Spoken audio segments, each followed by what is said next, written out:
Welcome back, everyone, and thank you so much for joining me here at the Galaxy with God, Love Notes. Of course, I really want to thank you all for being a part of my journey, a part of my soul tribe, a part of this family. I really appreciate you, one and all.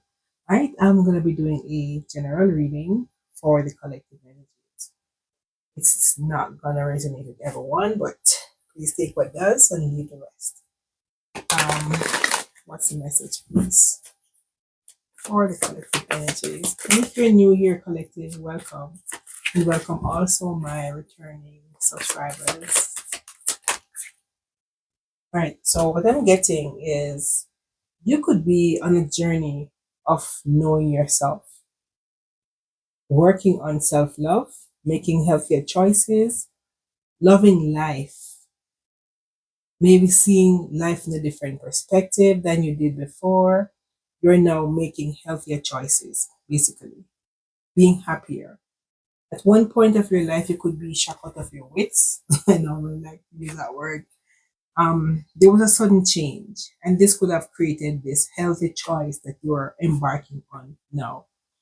This could have taken you to a phase or a stage where you've been through a transformation, seeing life and people and situations differently from how you used to maybe naively see things. Now, this self reflection is coming from very deep within. Something maybe that you could have not seen of yourself before, but is now surfacing to the point where you're now able to look within you so you can see other things. I have the golden mirror. So with this golden mirror, it is talking about being narcissistic and all of that, but you are looking at yourself through that mirror, looking at the person in the mirror, making the change that is required within your life, starting with you first. Now, with this same mirror, I have mirror again. With this same mirror, you're doing self reflection. You're healing any inner wounds that had you down or maybe out for a while after you have had this shocking experience or this sudden change that took place in your life. Well, it could be in the past or it could be coming, but look for this because this is a journey that you're supposed to embark on that is going to prepare you for something bigger. But it's just like when you are, if you're going to cultivate on a piece of land, you have to remove the weeds, the stones, and whatever there is that will prevent the crops from growing. It's the same with your life. You might not be able to see the weeds and all of this because it's gonna be energetic or spiritual, but these in the spiritual realm has to be removed before any new seeds can be planted. Because if you're gonna be pouring seeds into grass, chances are the seeds will never reach through the grass to form roots. So when you're going through this epiphany, this transformation, this is to create space, remove negative things, people, situation that is not serving your highest good. So you can able to be productive, be able to grow, learn, see yourself. So you're able to produce roots so you can grow into a shoot. So not every shocking experience, I always say, not every storm that came into your life was meant to break you. Some was just meant to clear your path so you can move on to see clearer moving forward.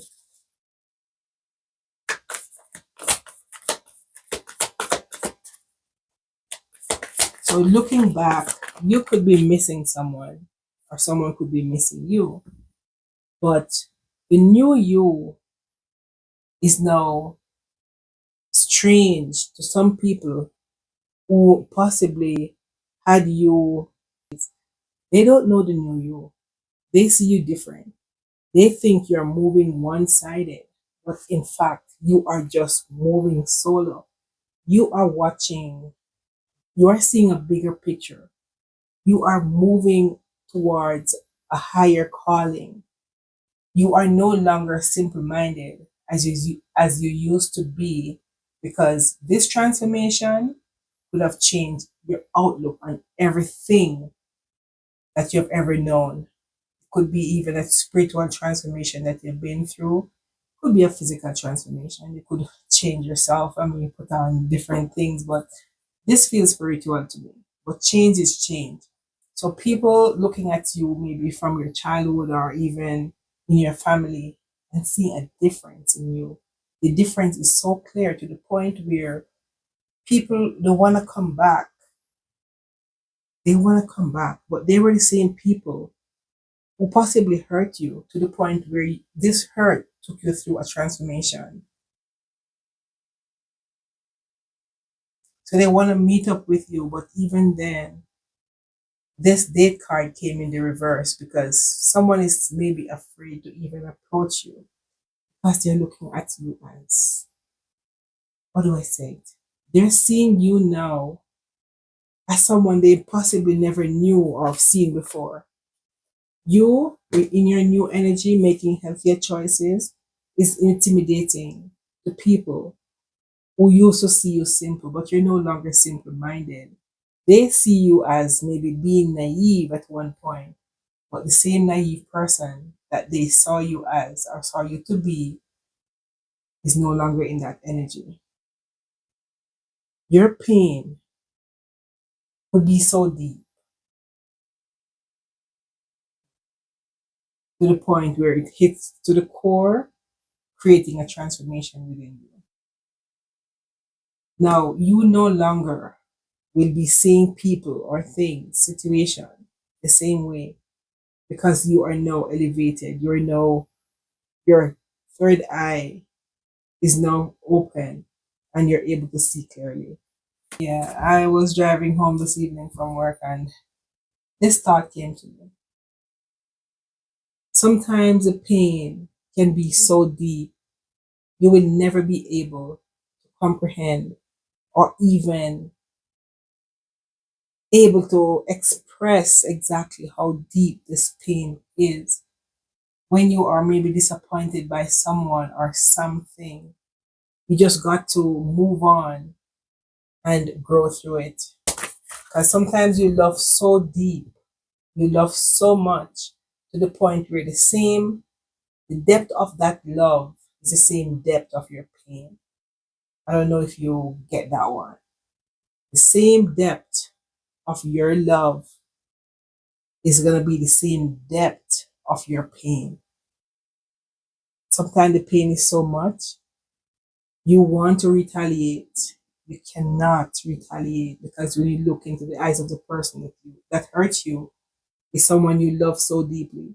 You just got to take your pain, cry, move on, grow from it, and learn the lesson.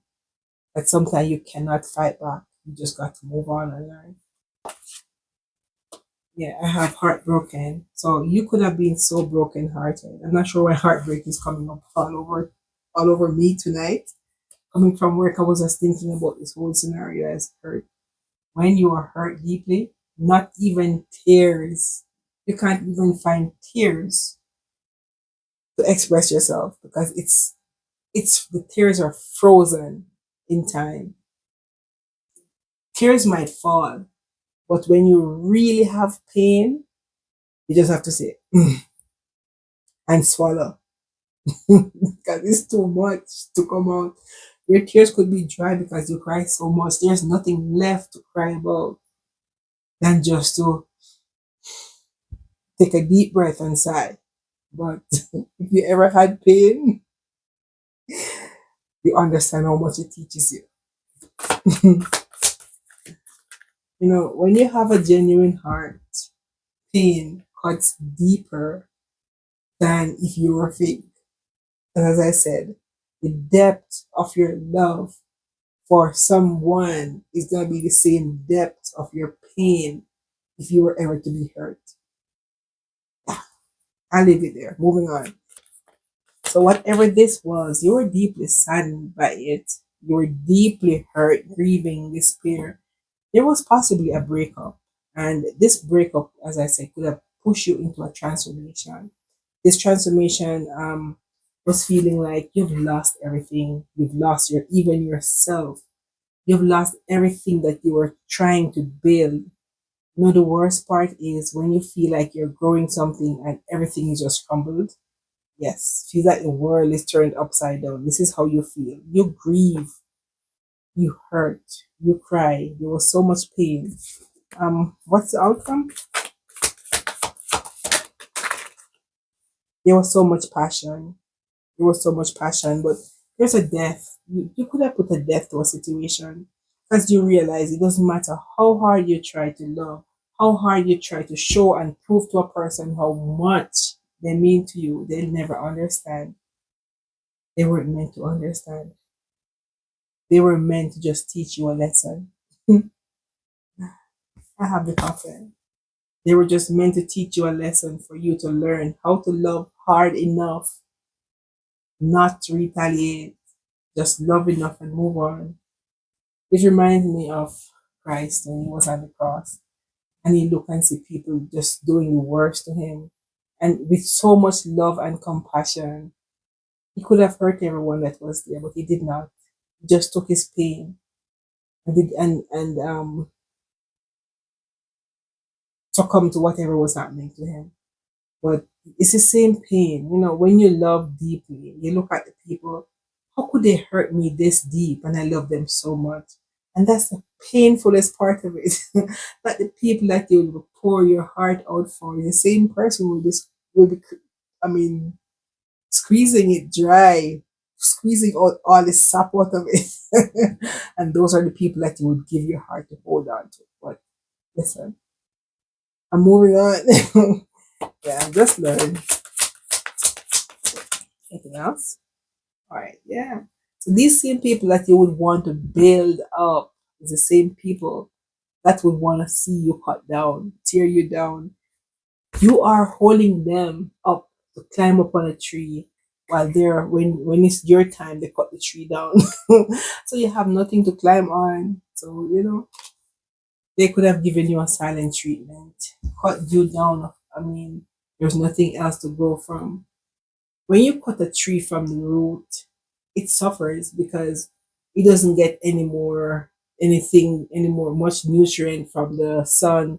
No, it doesn't produce more not enough chlorophyll.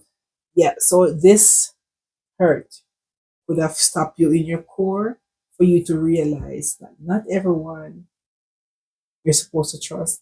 And there's this thing I come to realize also. When you are awakened spiritually, you love deeply, love more than you ever could. But the in love part of life, after being hurt so many times, I don't know how to explain that part. But you love so deeply till you forget about the in love part of life.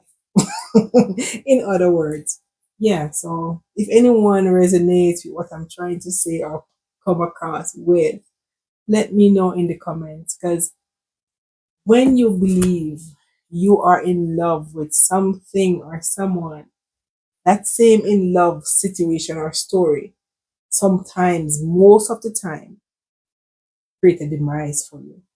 Pain, heartache, you're broken over and over because you are in love. So being in love, I'm not saying you're not supposed to be in love. Don't take it, I mean, just get the concept as what I'm trying to say. Don't beat me in the comment. You can always be in love, and that's perfectly fine. But when you are awakened spiritually, the in love part of life, you realize that love should be a general thing. And love is still important as an awakened person, spiritually awakened. But you are going to be in love with everything that's called life. It doesn't matter what it is, it could be an ant, it could be an animal. You're going to be in love with everything that God's create and give breath to. And that's what I'm talking about. That is love, loving things or people unconditionally, regardless of what or who they are. But people and their energy and their attitude, you cannot be in love with that. So when you're going to be in love with people, you're going to have to also be in love with their energy, be in love with their crappy way of treating you. But when you are awakened, you are going to put a boundary between love and in love, and you're going to be able to see it clearly as to exactly what it means. So, I think I'm talking too much, but if you get any clarity or any sense from what I just said, please let me know in the comments. And thank you so much again for joining me here at the Galaxy with God. Living Peace. I leave you here. Good night.